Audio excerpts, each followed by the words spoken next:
Hello students, welcome to my पाठशाला।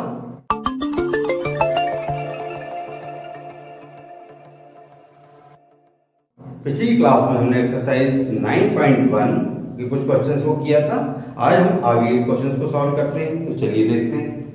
हमने question number 7 तक सॉल्व किए थे। देखते हैं क्वेश्चन नंबर 8 क्या है हमारा question.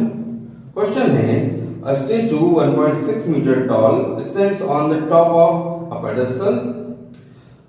From a point on the ground, the angle of elevation of the top of the statue is 60 degree, and from the same point, the angle of elevation of top of pedestal is 45 degree. Find the height of pedestal. तो आपके पास ये diagram बनाए हम, तो ये क्या हो गया, हमारा पेडेस्टल हो गया, और इस पेडेस्टल के ऊपर क्या रखा हुआ है, एक स्टेचू रखा हुआ है। स्टेचू की हाइट कितनी हमारे पास, ये है 1.6 मीटर, और इस पेडेस्टल की हाइट हमें नहीं मालूम है, तो इसकी हाइट को सपोज कर देते हैं कितनी है, x है। अब अगर जमीन पर कोई एक पॉइंट अगर हम लेते हैं, तो यहां से पेडेस्टल का टॉप और स्टेचू का टॉप, ये दोनों के एंगल अलग अलग बनेंगे। तो यहां पर एंगल ऑफ एलिवेशन क्या दिया है हमारे पास, हमें दिया हुआ है पेडेस्टल के टॉप का एंगल ऑफ एलिवेशन हमारे पास में है 45 डिग्री, और स्टेचू के टॉप का एंगल है 60 डिग्री। तो इसे मान ले लीजिए आप 45, और ये हो गया हमारे पास 60, और इस डिस्टेंस को हम मान लेते हैं x। चलिए इसको नाम दे दें A B C, और यहां लिख देता हूं मैं D। तो हम क्या करेंगे, मैंने आपको बताया था कि एक साइड वो जो हमें दी हुई है, और दूसरी वो जो फाइंड करनी है। तो यहां पर हमारे पास परपेंडिकुलर में कोई वैल्यू है, बेस हम फाइंड कर लेते हैं। तो यहां मैं लिख रहा हूं tan थीटा। tan थीटा क्यों ले रहा हूं, क्योंकि tan थीटा और cot थीटा इन दो में ही परपेंडिकुलर बेस आता है। tan थीटा इक्वल क्या होगा, परपेंडिकुलर अपॉन बेस, और हमारे पास थीटा की वैल्यू क्या होगी। हम डायग्राम कौन सा ले रहे हैं, हम ले रहे हैं ट्राइंगल। इन ट्राइंगल पहले छोटा ट्राइंगल ले लें DBC। यहां पर tan की वैल्यू, थीटा की वैल्यू कितनी है 45। परपेंडिकुलर क्या हो गया, परपेंडिकुलर हो गया DB, बेस हो गया हमारा BC। tan 45 की वैल्यू होती है 1, और DB इक्वल क्या है आपके पास है BC equal x। Cross multiply कर देंगे तो क्या हो गया x इक्वल h। इसे निकाल कर रख लीजिए। चलिए अब हम लेंगे दूसरा ट्राइंगल। इन ट्राइंगल हमारे पास ट्राइंगल कौन सा बचा, ABC। In triangle ABC again tan theta. तो अब हमारे पास एंगल कितने डिग्री का है, 60। tan 60 इक्वल परपेंडिकुलर क्या होगा, अब होगी हमारी साइड AB, और बेस होगा BC। तो tan 60 की वैल्यू हमारे पास होती है √3। AB की वैल्यू आपके पास देखिए, टोटल वैल्यू क्या होगी h प्लस 1.6।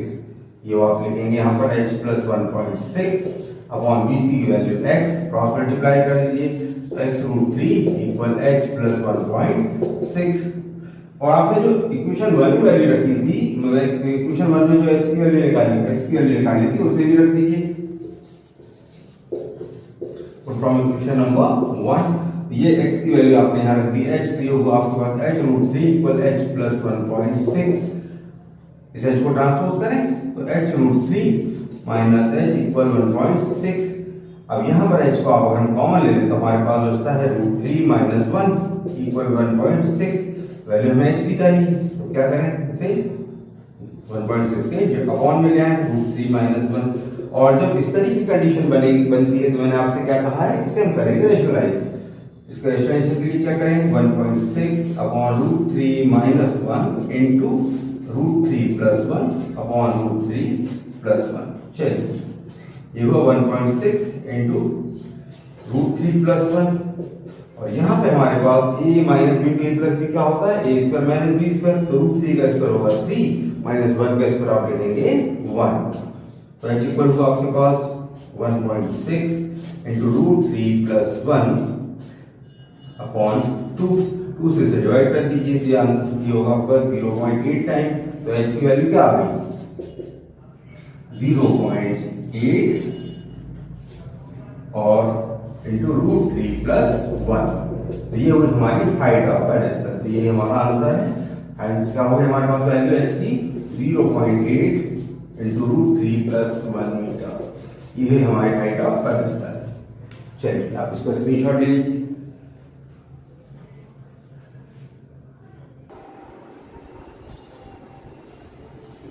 चलिए देखते हैं हमारा क्वेश्चन अगला, क्वेश्चन नंबर 9। क्वेश्चन नंबर 9 है the angle of elevation of the top of A building from the foot of the tower is 30 degree and the angle of elevation of the top of the tower from the foot of building is 60 degree. If the tower is 50 meter high and find the height of building. मतलब हमारे पास में एक tower भी है और एक building भी है, तो ये हो गया हमारे पास टावर और ये हो गया हमारी बिल्डिंग। अब जो टावर है उस मतलब बिल्डिंग के बेस से, बिल्डिंग के फुट से टावर का एंगल, टॉप एलिवेशन का एंगल कितना है 60 डिग्री, और जो टावर का बेस है यहां से बिल्डिंग का एंगल हमारा कितना है 30 डिग्री, और इस टावर की हाइट हमें दी है 50 मीटर।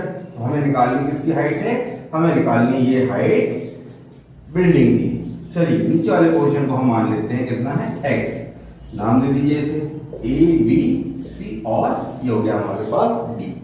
तो मैं ले रहा हूं यहाँ पर ट्राइंगल, इन ट्राइंगल कोई भी आप ट्राइंगल ले लीजिए, इन ट्राइंगल ABC ले लेते हैं हम, क्योंकि इसमें हमें जो वैल्यू दी है वो और इसे फाइंड करना है उसे ले लें। तो tan थीटा इक्वल क्या होगा, परपेंडिकुलर अपॉन बेस, हमारे पास एंगल है 60 डिग्री का, परपेंडिकुलर है AB, बेस हो गया BC। tan 60 की वैल्यू होती है √3, AB की वैल्यू 50 और BC की वैल्यू आपके पास x। तो यहाँ पर क्रॉस मल्टीप्लाई करेंगे तो क्या होगा, x इक्वल 50 बाय √3। इसे निकाल दिए, लिख लीजिए इक्वेशन नंबर 1। अब आप क्या करेंगे, दूसरा ट्राइंगल लेंगे। कौन सा ट्राइंगल हमारे पास है, दूसरा triangle DCB, in triangle DCB again tan theta ले लें तो क्या होगा, परपेंडिकुलर अपॉन बेस। यहाँ पर एंगल की वैल्यू हमारे पास कितनी है 30 डिग्री, परपेंडिकुलर हमारे पास हो गया BC और बेस हो गया BC। tan 30 की वैल्यू होती है 1 बाय √3 और DC की वैल्यू हमारे पास है h और BC की वैल्यू है x। क्रॉस मल्टीप्लाई कर दीजिए, x इक्वल हुआ h √3। और हम क्या करेंगे, जो हमने इक्वेशन नंबर 1 निकाला था उस वैल्यू को यहाँ पुट कर दीजिए। आपके पास x की वैल्यू क्या थी 50 बाय √3, यहाँ लिख दीजिए 50 बाय √3 इक्वल h √3। आपको वैल्यू कितनी चाहिए h की, ये √3 नीचे जाएगी, तो 50 अपॉन √3 इंटू √3 इक्वल हो गया आपके पास h, मतलब h की वैल्यू होगी 50 बाय 3 मीटर। तो ये हो गई आपके पास हाइट ऑफ, क्या निकालना था हमें, हाइट ऑफ बिल्डिंग। चलिए इसका स्क्रीनशॉट ले लीजिए।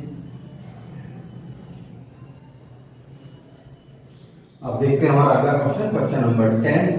क्या है question number 10, two poles of equal heights are standing opposite each other on either sides of the road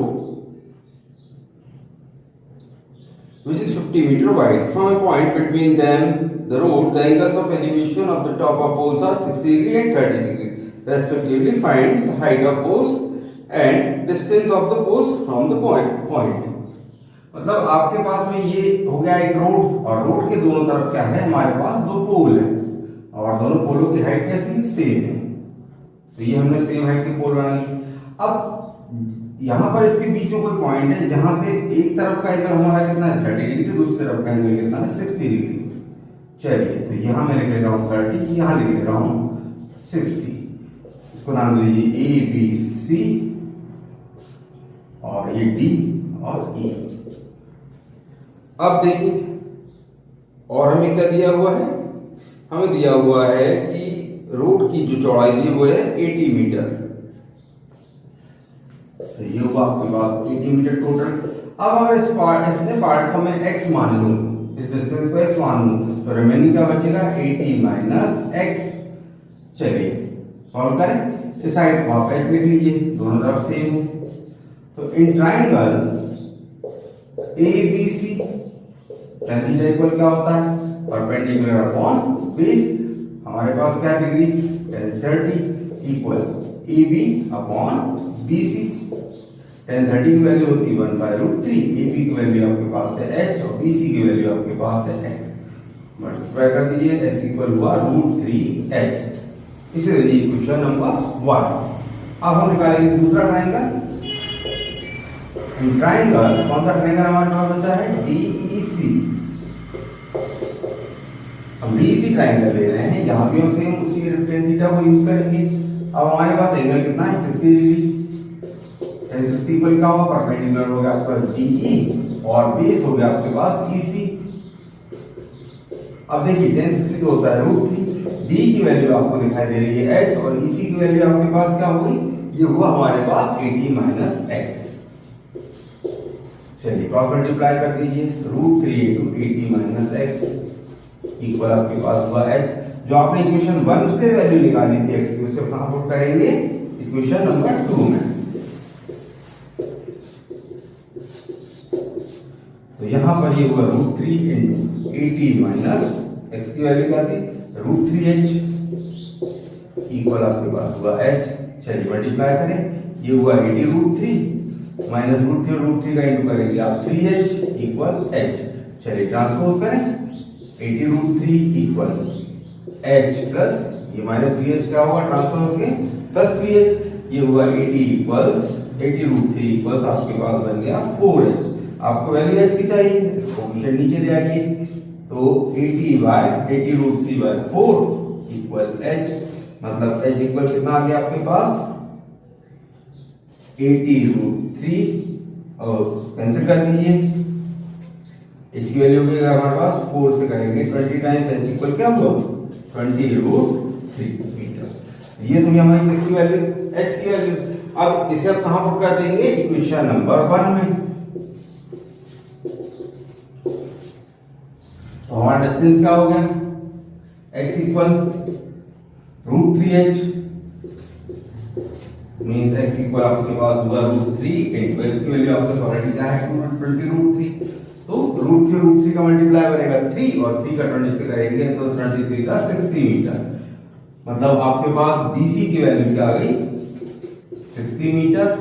और जो सेकंड पॉइंट है CE कितना होगा, हमारे पास ये होगा 80 माइनस 60 इक्वल कितना होगा, CE का हमारे पास आ गया 20 मीटर। तो ये आपके आंसर्स है। चलिए स्क्रीनशॉट ले लीजिए।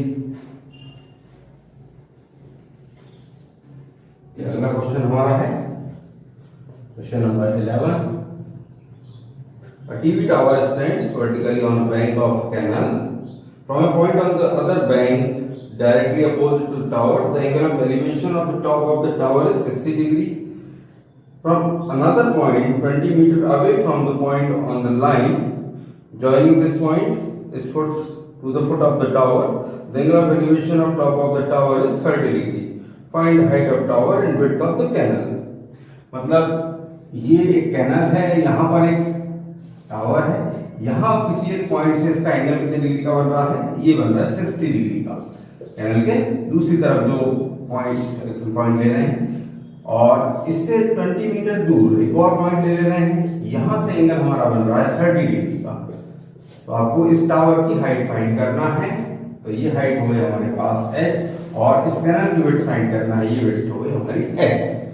डायग्राम ऑलरेडी आपके पास बना हुआ है, नाम दे दीजिए ABCD। चलिए सबसे पहले मैं ले रहा हूं triangle ABC in triangle ABC।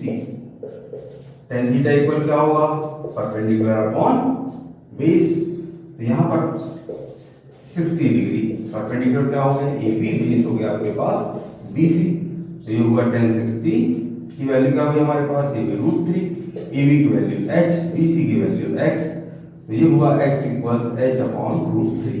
इसको इक्वेशन नंबर 1 दे दीजिए। अब लेंगे दूसरा ट्राइंगल, कौन सा हमारा ट्राइंगल ABD, तो ABD ले लीजिए। ABD में क्या होगा, ABD में हमारे पास tan 30 है, परपेंडिकुलर हमारे पास है AB, बेस है हमारे पास BD। tan 30 की वैल्यू क्या होती है 1/√3, AB की वैल्यू h और BD की वैल्यू आपके पास है x प्लस 20। चलिए क्रॉस मल्टीप्लाई करें, तो x प्लस 20 इक्वल हुआ आपके पास h√3। अब आपने जो वैल्यू h की निकाली थी इक्वेशन नंबर 1 से इसे पुट कर दीजिए। तो यहाँ पर x की जगह पर आप क्या पुट करेंगे, h upon √3 plus 20 equals h√3। Transpose करें तो हुआ 20 इक्वल्स h√3 माइनस h/√3। यहाँ पर √1 है, यहाँ √3 है, इसलिए होगा √3 1 से डिवाइड किया √3 टाइम √3 का इंटू किया √3 में तो हुआ 3 और h बन गया 3h माइनस √3 से √3 को डिवाइड किया 1 टाइम 1 बन गया 1 ये हुआ 20 इक्वल्स 3 माइनस 1 मतलब ये 2h हो गया आपके पास अपॉन √3 क्रॉस मल्टीप्लाई कर दीजिए ये हुआ 20 √3 बाय 2 इक्वल h 2 से 20 कैंसिल कर दीजिए मतलब h की वैल्यू क्या होगी 10 √3 मीटर मतलब जो आपके टावर की हाइट है वो कितनी हो गई 10 √3 मीटर। अब इस वैल्यू को पुट कर दीजिए इक्वेशन नंबर 1 में। इक्वेशन 1 क्या था इसका h upon √3 x equal 10 √3 by √3 से √3 कैंसिल x इक्वल क्या हुआ 10 मीटर। तो आपका आंसर क्या आ गया हाइट ऑफ टावर इक्वल हो गया आपके पास 10 √3 मीटर एंड विड्थ कितनी हुई कैनाल की विड्थ ऑफ कैनाल ये हो गई आपके पास ये आ गई 10 मीटर कैनाल की विड्थ हुई 10 मीटर और हाइट टावर की हाइट कितनी हुई 10 √3 मीटर। चलिए तो ये हमने कर लिया क्वेश्चन नंबर 11 को। बाकी क्वेश्चन हम अगली क्लास में करेंगे। अगर आपको वीडियो पसंद आया तो इसे लाइक करेंगे चैनल को सब्सक्राइब करें वीडियो को शेयर करें। Thank you.